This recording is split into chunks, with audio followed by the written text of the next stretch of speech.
Today, well, not today, yesterday or 2 days ago was International Women's Day, and a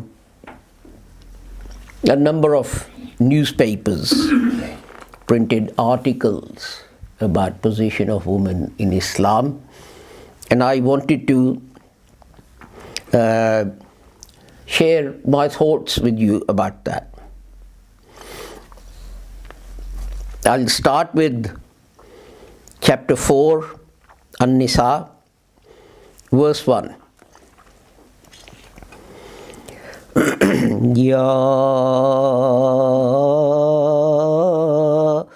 ayyuhan nasu ttaqu rabbakumul ladzi khalaqakum min nafsin wahidatin wa khalaqa minha zawjaha wa batha minhuma rijalan kasiran wa nisaa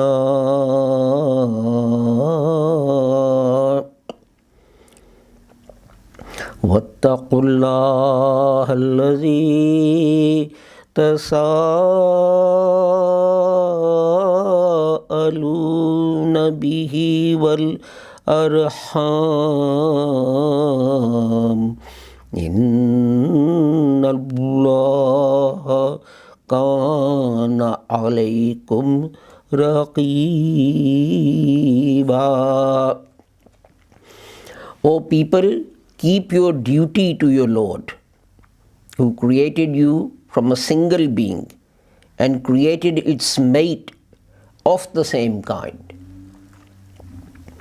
and spread from these two many men and women, and keep your duty to Allah, by whom you demand one of another your rights, and to the ties of relationship. Surely Allah is ever a watcher over you. I want to repeat that. And keep your duty to Allah, by whom you demand one of another your rights, and to the ties of relationship. Surely Allah is ever watcher over you. So here, keeping your duty to Allah and keeping your duty to the ties of relationship are put on the same power. Next verse I want to recite is from chapter 9, and it's verse 71. وَالْمُؤْمِنَاتُ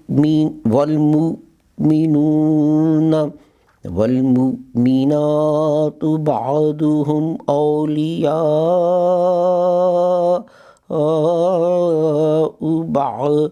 بَعْضٍ يَأْمُرُونَ بِالْمَعْرُوفِ وَيَنْهَوْنَ عَنِ الْمُنْكَرِ وَيُقِيمُونَ الصَّلَاةَ وَيُؤْتُونَ الزَّكَاةَ وَيُطِيعُونَ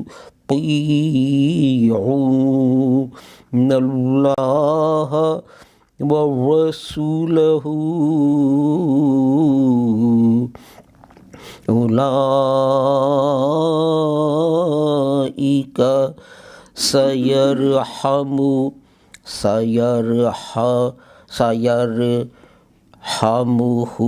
الله إن الله عزيز حكيم. And the believers, men and women, are friends of one another. They enjoin good and forbid evil, and keep up prayer, and keep the poor and pay the poor rate, and obey Allah and His Messenger. And for these Allah will have mercy on them.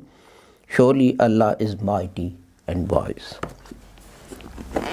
And the next verse I want to read to you is chapter 57, verse 13.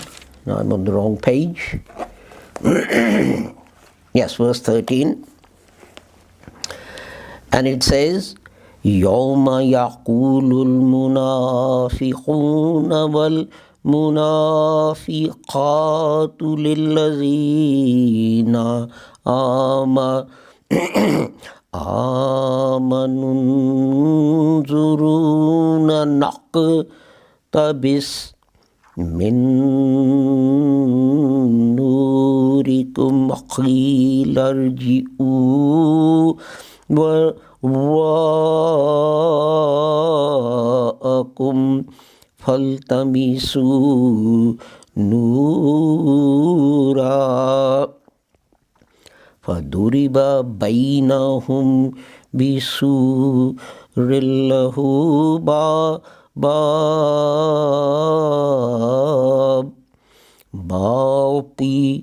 باطنه فيه الرحمة وظاهره من قبله العذاب. On the day when the hypocrites, men and women, will say to those who believe, wait for us that we may borrow from your light. It will be said, turn back and seek a light. Then a wall with a door in it will be raised between them. Within it shall be mercy, and outside of it chastisement.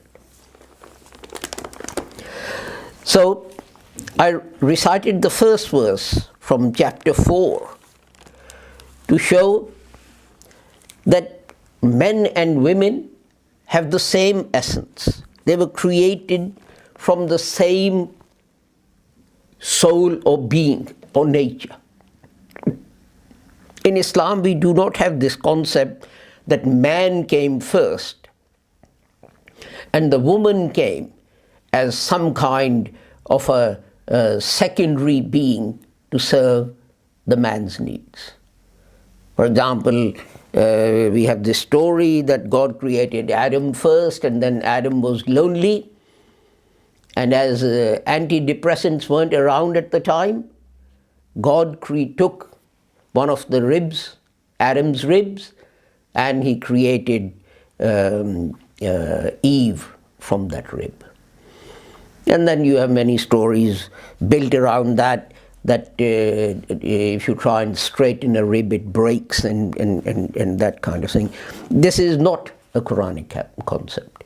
These are all stories that come into religion that people bring into Islam when they embrace Islam. Just like marriage customs and so on. If you go to the Punjab in Pakistan, you will see that marriage customs there amongst the Muslims are exactly the same if you cross the border and go to India and see the marriage customs of Hindus and Sikhs. But the difference is beginning to emerge now, 70 years after independence, in that you will probably find alcohol being served across the border in India on Hindu functions. But the point was that as far as Islam is concerned, men and women, they are exactly the same. He created you from a single being and created its mate of the same kind. So we both have the same nature. There is no difference in that. And the other verse I recited, it puts the duty on both men and women. And believers, men and women, are helpers of each other, are friends of each other. They depend on each other. In doing what? Both men and women, they enjoin good. They forbid evil. Both of them keep up prayer, pay the poor rate, obey Allah. And you can see all these duties are equally placed upon both genders. And the last one, again you see both men and women are mentioned. On the day when the hypocrite men and the hypocritical women will say to those who believe. So neither in doing good and getting reward is there any distinction between men and women, nor is there any distinction in the punishment that they will face if they do the wrong thing. There are many stories in the West following on from the article in, for example, The Independent. There were lots of comments. And you know, the amazing thing is, as I said to you earlier, extremists, terrorists, they've surrounded our center in Pakistan, and special units of the police have been placed there by the government to protect them. And yet none of these has written to The Independent to answer many of the derogatory comments about Islam and position of women in Islam. The only people who've been writing to The Independent have been Lahori MDs. And if you go to The Independent and you look for this article and you look down, the only people you'll see defending Islam, defending the Holy Quran, are Lahori MDs. But anyway, that was a side issue that came up. And one of the objections that was raised in this was, well, Islam allows, the Quran allows men to beat women. It is sanctioned. Now I just read out a verse to you, and what they do is they say the word daraba is used there, and that means to beat. Well, the word daraba is used here. For duriba bainahum. When I read the translation, did you hear anywhere? Did you see me read the word and beat them? That these hypocrite men and women, when they ask you for light in the hereafter, beat them? For duriba has been translated here, turn back, return. It's exactly the same word. If I were to say to you that I struck oil in my back garden, do you think I sit there with a shoe or with a hockey stick or with an iron rod beating a can of petrol or beating this bubbling, gushing liquid gold, as it used to be called, with this hockey stick? Or if I say miners are striking, does it mean miners are going round the country hitting people? Every word has to be translated, understood in its context. Yes, it is true that many people have translated that as strike, but that is a translation. That is not what the Arabic says. The word daraba is used, as I said, in many different ways, and most of them do not mean to hit. But as I said, if we take the example of the English language, when you use the word strike, I am on strike. What does that mean? I'm going around beating people. I've struck oil. What does that mean?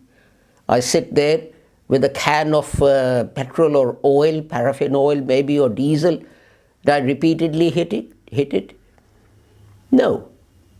But those who are going to bring Islam into disrepute will translate it as such. And unfortunately, a lot of such people are Muslims themselves. They do not understand the teachings of the Holy Quran. And therefore, if they don't understand the teachings, how can they be expected to teach it to others? Someone said to me, we were talking about women's rights and so on, and someone was talking about women or men getting a greater share of inheritance compared to women. And I said, well, when a person gets married, the husband is required to settle a part of his estate on the woman. And he said, well, if I love someone, I should marry them. Why should I have to pay them to marry them? Well, let me ask you this. You are married and you want to get divorced, and you go to court, and what is it that takes up most of the time? The settlement hearings. You sit there, being a lawyer in a small way, I've seen this, and the husband and the wife are fighting for every penny. No, that DVD is mine. No, that chair is mine. So, let me ask you, why should you have to pay the other party to get a divorce? Why should you have to pay the other party to get a divorce? All Islam does is to say that a wife should be financially independent and not have to depend on her husband. Whether she has anything or not, he should make sure by settling a part of his property on her. Islam does it at marriage. British law does it on divorce. If your objection is, why do I have to pay someone to marry me? Well, the answer is, why do you have to pay them if you want to divorce them? What is the difference? Explain this to me. But unfortunately, rather than looking at things in the context of the country they're living in and the society these days, people go back 1500 years or 1400 years and 1000 years and try and explain these things. He also said to me, Islam allows a husband to force himself upon his wife, which is not true. It was Muslim jurists who first came up with the concept of marital rape. And I gave, I think 2 or 3, a series of khutbahs on this, in which I proved this, or in which I showed this. But you see, the question is this. In the Victorian age, the woman was told, on being married, the girl was told, whether you want to have conjugal relations or not, lie back and think of England. And someone said, oh, well, that just reflects the Victorian age and the fact that women didn't get proper sex education in those days, and that was why. But if you're going to interpret Islam in the most derogatory fashion, my answer to this is that no, the mother is telling the daughter that if your husband wants to rape you, he has the right to do so. You cannot resist. Rather than fighting, just lie back and think of England, because this is a way of propagating the English race. Why can't we have that interpretation of this advice from a mother to her daughter? Let your husband rape you. That's his right. And this is not very long ago. This is only a few years ago. But my problem with this International Women's Day was this. We had so many we had so many programs and so many articles about women getting the vote and women getting this and women getting that. But there wasn't one single thing anywhere on how immigrant women fought for their rights and the rights of their children. Not a single.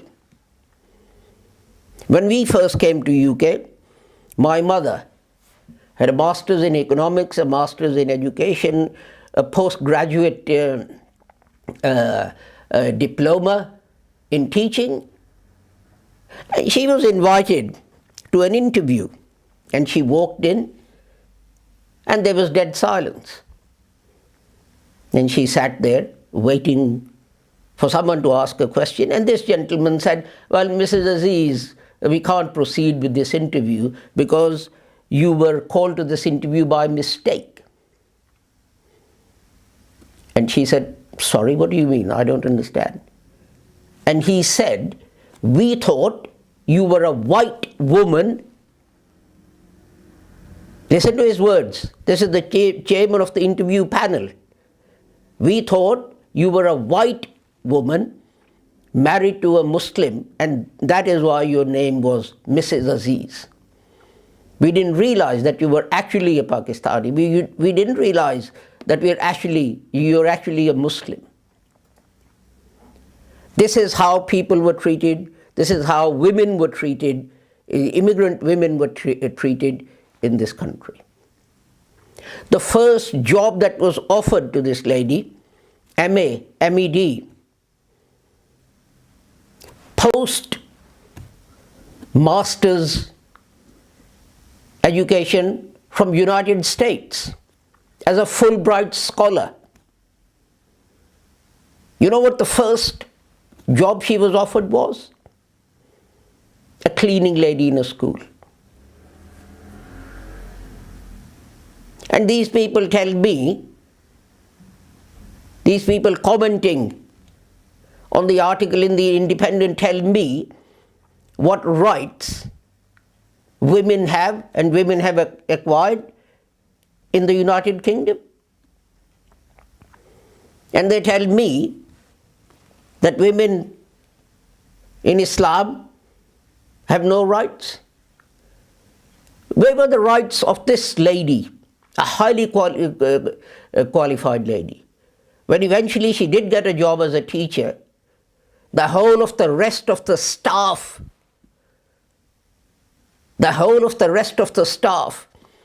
didn't have the same number of degrees as she had. She had a BA, she had a bachelor's in education, she had a master's in economics, she had a master's in education, she had a postmaster's diploma in teaching of English from United States as a Fulbright scholar, and she had a certificate, postgraduate certificate from a British university. The whole of the rest of the staff didn't have that number of qualifications. What rights did you give her? It was her struggle and the struggle of women like her that today Asian women, whether Muslim, Hindu or Sikh, can find themselves in high positions, not just in education but in all fields of life. And what about the fact that you're celebrating the International Women's Day and you're totally ignoring the contribution that these women made to your society and your country? That means that prejudice is alive and well and living in this country as well. When you concentrate solely on what, well, for the want of a better word, for what white women achieved. Nothing about a black woman, nothing about an Asian woman, nothing about a Hindu or Sikh or a Muslim woman. This is all for today.